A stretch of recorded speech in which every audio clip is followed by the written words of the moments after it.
مؤسس انجح سلسله مطاعم في العالم، السلسله اللي حطت الهندسه اللي اتعمل بيها كل مطاعم الفاست فود بعد كده، السلسله اللي عندها اكتر من 38 الف فرع في العالم مش بيكسب منها ولا مليم. كان في واحد زمان اسمه باتريك شغال في مصنع جزم. باتريك بعد ما اشتغل 42 سنه في مصنع الجزم ده اترفد. شغله في المصنع ده كان مصدر رزقه الوحيد اللي بيربي منه 5 اطفال. الخمس اطفال دول كانوا 3 بنات وولدين اسمهم ريتشارد وموريس. الولدين دول كان جواهم غضب رهيب من اللي حصل لباباهم، وازاي ان بعد ما اشتغل في مكان 42 سنة واخلص له جدا يتخلوا عنه بالسهولة دي من غير انذار ومن غير حتى مكافأة نهاية خدمة. ووعدوا نفسهم انهم مش هيعيشوا تحت رحمة مرتب بيقبضوه من حد، وانهم هيبقوا مليونيرات قبل ما يتموا 50 سنة. عشان يطاردوا حلمهم ده، ريتشارد وموريس سافروا من البلد الريفية اللي هم كانوا عايشين فيها للوس انجلوس، مدينة كبيرة وساعتها كانت مليانة فرص. وبدأوا حرفيا من الصفر، اشتغلوا في شيل العفش واشتغلوا في تصليح البيوت لحد ما جمعوا مبلغ صغير فتحوا بيه كشك بيبيع هوت دوج وسموه ذا اير دوم.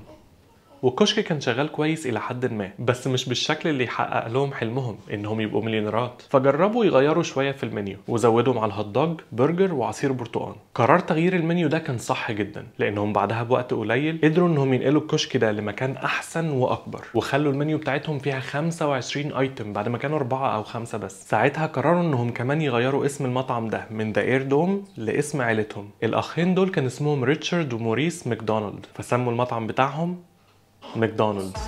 بعيدا عن اي حاجه في المنيو، البرجر بتاع ماكدونالدز كان مميز جدا، وكانت الناس بتروح مخصوص عشان ياكلوا البرجر بتاعهم ده خلى الاخين ماكدونالدز يركزوا على البرجر اكتر من اي حاجه تانية عندهم. بس البرجر ما كانش حلو بطريقه عاديه، كان حلو جدا لدرجه انهم حرفيا ما كانوش ملاحقين على الاوردرات بتاعته. الناس اللي كانت عايزه تاكل البرجر بتاعهم كانت اكتر بكتير من كميه السندوتشات اللي المطعم يقدر يعملها. وده خلاهم قدام اختيارين، انهم يفتحوا فرع تاني او انهم يعملوا حاجه هتغير مفهوم المطاعم عند الناس في العالم كله. لحد الفتره دي كان كل اكل المطاعم حتى البرجر بيتقدم كده، مش شرط كده بالظبط، بس قصدي في طبق على ترابيزه جوه المطعم. ده غير ان كان كل طباخ في المطعم بيعمل ساندوتش البرجر من الاول للاخر، يعني من اول ما يشكل اللحمه المفرومه في دواير لحد ما يسويها ويحطها في العيش ويحط عليها الصوصات واي اضافه تانية، بعدين يحطها في الطبق ويخلي شكله حلو كده المفروض يعني، ويبعته للزبون. وبعد ما الزبون ياكل الباص بوي يلم الاطباق ويدخلها المطبخ تاني عشان تتغسل وتتنشف وتتعاد القصه دي كلها تاني. وده كان نظام اي مطعم بيعمل اي اكل، مش بس المطعم بتاعهم. بس الاخير ماكدونالد خدوا ريسك كبير جدا في انهم غيروا نظام المطاعم اللي كل الناس عارفاه ده. اول حاجه هم لغوا الاطباق دي خالص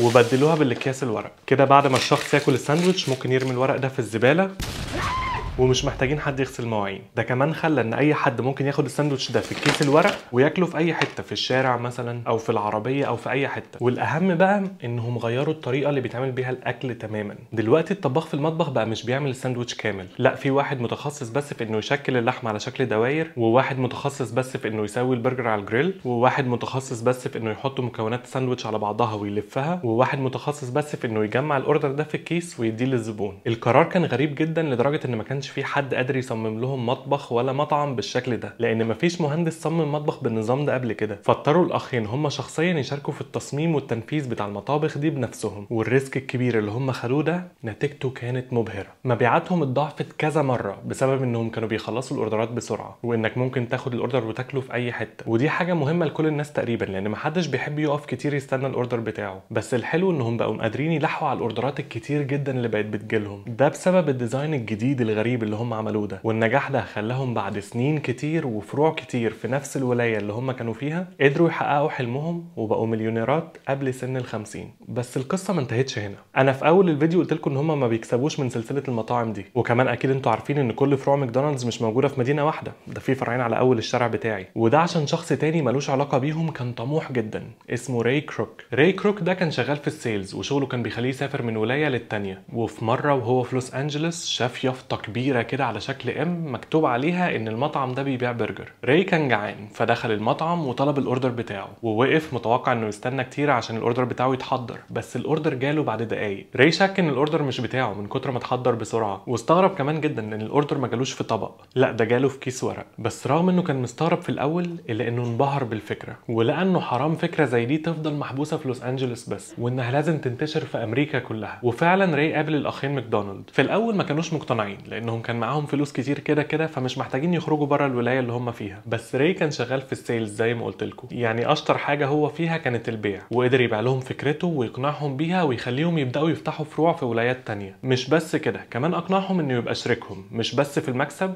كمان في الإدارة. وهنا بدأت المشاكل. راي كان مقدر جدا الديزاين العبقري اللي الأخين عملوه، بس كان شايف إنه ممكن يتحسن، وعمل تغييرات كتير ما كانوش موافقين أو مقتنعين بيها. تغييرات في ديزاين المطبخ أو في طريقة الشغل أو في إدارة الفروع أو حتى الأكل نفسه. يعني مثلا في ناس بتقول إن هو صاحب فكرة إنه يحط خس أو صوصات مختلفة على البرجر، وإن الأخين ماكدونالد كانوا مصممين إن البرجر ما يتحطش عليه غير جبنة وكاتشب ومستردة وخيار مخلل بس. وغالبا برضو راي كان هو صاحب الفكرة العبقرية إن ماكدونالدز تعمل سندوتشات فراخ. التغييرات دي عملت مشاكل بينهم، مشاكل كبيرة جدا وصلتهم للمحاكم. بس ريتشارد وموريس فكروا ولقوا ان هم خلاص حققوا اللي هم عايزينه، بقوا مليونيرات ومش محتاجين فلوس ولا عايزين مشاكل ووجع دماغ. فقالوا لراي خلاص اشتري مننا كل الفروع اللي احنا فتحناها، احنا مش عايزينها، بس سيب لنا فرع واحد، الفرع اللي في مدينتنا القديمة اللي كنا عايشين فيها زمان، عشان عايزين نتقاعد ونعيش هناك بقية حياتنا. بس اسم ماكدونالدز ساعتها كان اكبر من ان حد يتخلى عنه. فقال لهم مش هقدر اديكم الاسم، بس هسيب لكم الفرع اللي انتوا عايزينه، لكن تسموه باسم تاني غير اسم عيلتكم،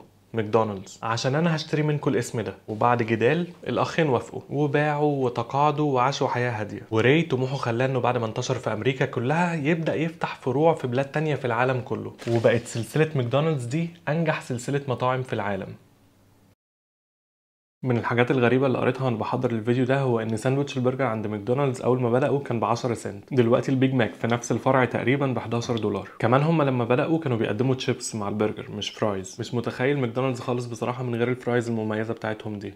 المهم اني لازم في الاخر برضو اقول اني مش مؤرخ، انا حاولت على قد ما اقدر ان انا انقل القصه الصح، بس للاسف في مصادر كتير متضاربه. يعني مثلا هتلاقوا مصادر بتقول ان عائله ماكدونالدز لسه ليهم 1% من الارباح، بس في مصادر تانية بتقول انهم باعوها بالكامل. وانا اختصرت قصه راي كروك شويه، بس هي يتعمل عليها فيديو كامل من اول ما دخل ماكدونالدز لحد ما كبروا كده. عموما شوفوا المصادر اللي انا استخدمتها وصححوا لي لو في معلومه قلتها غلط. انا بس كنت عايز احكي قصه لذيذه، فلو لسه بتتفرجوا لحد النقطه دي في الفيديو شكرا جدا عشان بتتفرجوا للاخر.